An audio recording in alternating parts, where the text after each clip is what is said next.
എന്താ ഇപ്പൊ എങ്ങനെയാണ് ഈ ചെയ്യാ? പൈസ കുറെ അങ്ങനെ ചെലവാകുന്നല്ലാതെ കണക്കൊന്നാണ് ശരിയാവണ്ടേ? അതിന്റെ എല്ലാത്തിന്റെ മാത്സ് എന്റെ അടുത്ത് ഉണ്ട് ഇപ്പച്ചേ.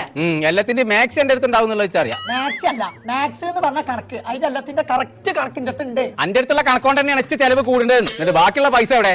അതൊക്കെ ഇതിലുണ്ട്. എന്നാ കണക്കിട് പറയാം. തേങ്ങ ഇടാൻ പോയതിന്റെ മൊത്തം ചെലവ്. അപ്പുട്ടൻ തേങ്ങ ഇടാൻ കയറിയപ്പോ അപ്പഴ ഓർത്തത് ടൗസർ ഇട്ടിട്ടില്ല. അതിന്റെ ചെലവ് 130 രൂപ. അതിനെന്തിനാ ചെലവാക്കണു? താഴത്തെ ഞാനല്ലേ നിക്കണേ. അത് ശരിയാ, അത് ചെലവാക്കണം. ഓ എല്ലാം നല്ല കറക്റ്റ് അല്ലാണ്ട്.